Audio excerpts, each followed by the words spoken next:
I'm looking forward to it. Kendrick, again, he's the Beyonce of hip hop. He's going to give us a performance. What? Gotta ask you.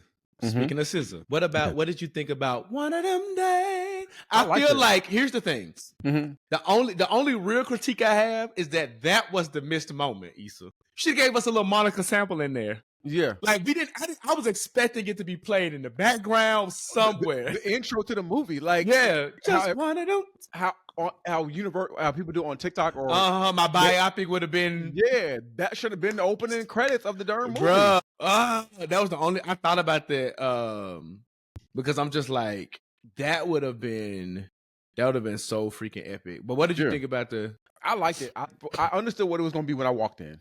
I understood that it's going to be Friday 2025 with women. I understood that it's going to be a situation where, and it's not a spoiler, that they're going to... Hold on, Brian. Yeah. Just imagine.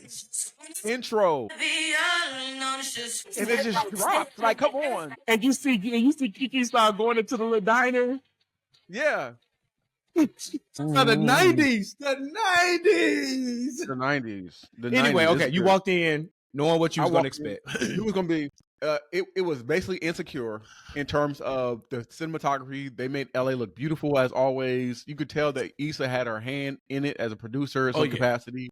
The chemistry between SZA and Keke Palmer, it seemed like they actually did a really good job for her first time acting. Like she ain't no Angela Bassett, but she did really well. She did good. Really well.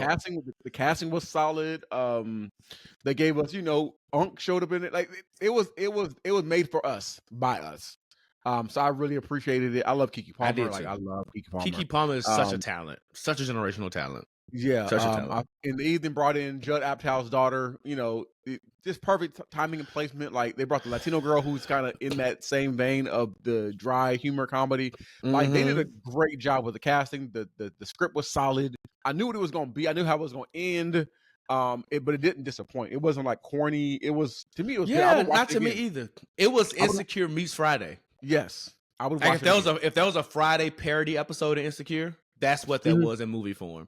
I don't know that I would go to the movies and watch it again. But I'm definitely going to watch it again. On like HBO, Netflix, whoever picks it up. It was like let me tell you where the unexpected laugh came from. It's when they went to the blood bank. And afterwards, afterwards though, not when the blood went everywhere. It was after when she had on that green outfit and was walking through the line. I don't know what that was. Something about them walking through that drive-through at the Church's Chicken. Yeah, bro. When I tell you, I went into gut busting. Actually, like John, I was like, "Babe, I can't." I was crying. I don't know what about that tore me down. That thing let me loose. And I was like, I don't think I was expecting it to. It was so something about it was like so random, but also real. It was like they walking in the drive-through with these apple pie patches in this stripper costume. Because they're living at their worst. Like it can't get no worse than and it wasn't funny, but it was like to that point, it wasn't funny the minute there was something about that scene. It was like the layers of this, and then Tony Baker was like he been stealing apple pie stolen from him. It was like the worst. It was the worst moment. It was like the worst part of it was like their worst part of the day. It was like it was like I can't get a free apple pie. Like it was. I can't get a free apple pie. It's good. My only critique, I wish the apartment complex kind of looked like the apartment complex that Issa D stayed in. We kind of looked like the domes a little bit. Yeah, I would have loved for them to incorporate some of those characters, like the blood. Like that would have been funny. Speaking of Tasha, the girl who Lawrence went with, the banker. Yeah. She's been in everything Issa's done. She was in Insecure. She was in rap stuff, and now she had appearance in it. I said one thing Issa gonna do is look out for her people, without a doubt. Issa gonna hire her folks. Yeah, it was real. That the lady with the grocery store in her house. That's real. That's like real that's stuff. real. It's real. Yes, like even like I know it's like that. What may would have looked like in LA, but that's the candy lady in the South. Yeah, the same thing. You know what I'm saying? Yeah, like I get it. My grandma's next door neighbor, Miss Slayton, she had a whole store. And just like that, so like it's to me, it also felt like home. It was a good movie. It was good. It was a good movie. I laughed. I didn't laugh hysterically, but To me, it was that like that particular moment. I laughed. Yes, like I didn't laugh at. I probably laughed the hardest at the stuff that wasn't supposed to be the big jokes. Like when Cat Williams doing his thing, like I chuckled.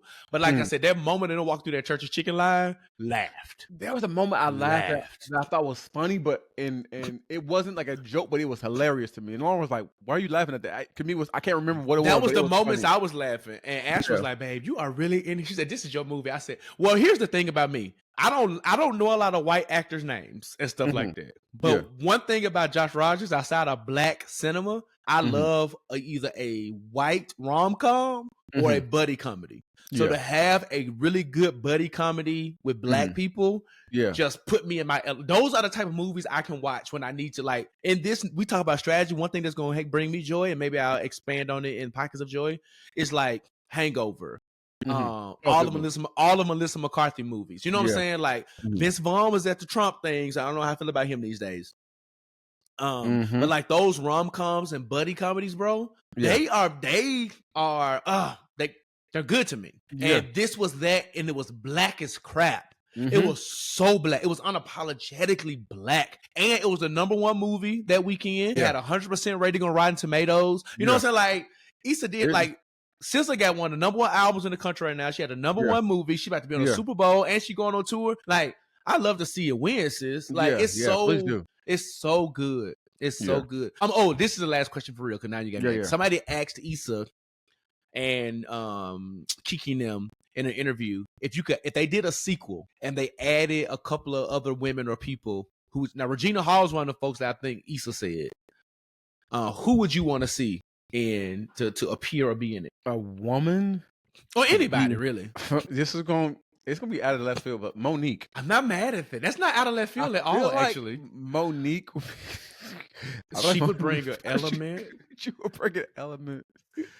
Give me Monique. That's the auntie in in Almost Christmas. Yes. Give me that. Not that character specifically, but just turn the camera on and let her go. Like, just have at it. Like, I got two. Who do you got? Natasha Rothwell. Oh yeah, of course. Yeah. And then Wendy Raquel Robertson. Tasha Mack. Yeah. I feel like if you're gonna do Tasha Mack, bring Glorilla. I feel like I don't Glow and Tasha. I feel like Glow and Tasha need something together. Glow needs Glow. I love Glow, and cameo. I feel like but literally a cameo, Brian. But I said because I don't want it to get bad. So literally a cameo. 2 lines. Tasha Mack's daughter. I feel like they need to. But I need Tasha Mack to be in it. You know what I'm saying? I need all of that because if the gang was based in LA anyway, so I need. And Tasha Mack is from Los Angeles, so it makes sense. And Tasha Mack played Issa Rae mama. She was Issa D mama in Insecure. She was after the first season. You're right. She was Issa D mama. Yeah, Issa D mama. The connections out there, Issa. It is. I'm okay with a sequel for that. And you know who else I would actually love to see in it because of his dry humor and kind of wittiness is Donald Glover. Like if there was a space for him to be like to fit in like that, because what Atlanta was like that homegrown, and you bring that to I'm looking forward to it. So kudos to you, Issa.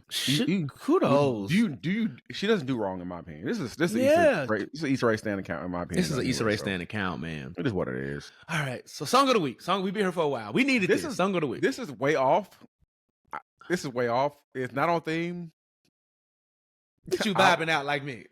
But it's not a vibe though. It's not a vibe. Oh, right. Well, my God. It's churchy. It's not a vibe. It's not a vibe. But I'm gonna play it because it's not a vibe. I'm gonna play it though. I'm sorry. This is actually a great song though. It's a great song. That's why it was not a vibe, but it's a great song though. It's good and churchy. We went up on Twitter the other day. What a friend we have in Jesus. All of our sins and griefs. What a privilege it is to carry everything, Take it to the Lord in prayer, everything to God. I think I'm gonna sing again. But it goes churchy, it goes high, it's a great song. And back in the day, when I was a kid, that was one of the ones that used to rock the Memphis scene really heavy. And I was excited when he recorded that. It's actually a solid album. It's a solid album. Yeah, I'm about to say Citadel's choir, their music department, and I think it goes to, and this is shout out to Bishop Linwood Dillard, Elijah Dillard. One thing, so he's a musician. He played organ. So I feel like pastors who are musicians have some of the best. I mean, like the William Murphys and stuff like that is a given. But like them pastors who like play organ and stuff like that, because they know what they want to hear. Man, and they recruit and hire some amazing folks, bro. And his music department is chef's kiss. All the way from his beginnings when they was Germantown Community Church of God in Christ, right? They always had a great music department. So shout out Bishop Dillard. Shout out Bishop Dillard. It's a good album. You can press play and it just goes. It's churchy, has good worshipy type songs. It's solid. And in this day and age where it's a whole lot of CCM and all that kind of stuff, like I miss churchy. I miss church music. So it's way off theme. But listen, we need to take things to the Lord in prayer. In this day and age, we need to prayer and fasting. Some things go out by prayer and fasting. Oh, what peace we often forsake. Oh, what needless pains we bear. All because we do not carry. What? Everything. Some things? Everything. A few things? Everything. To God in prayer. All right. So, with that being said, understood and accepted, bro, you ready to get into our special edition of the Blessed Report? I'm looking forward to it.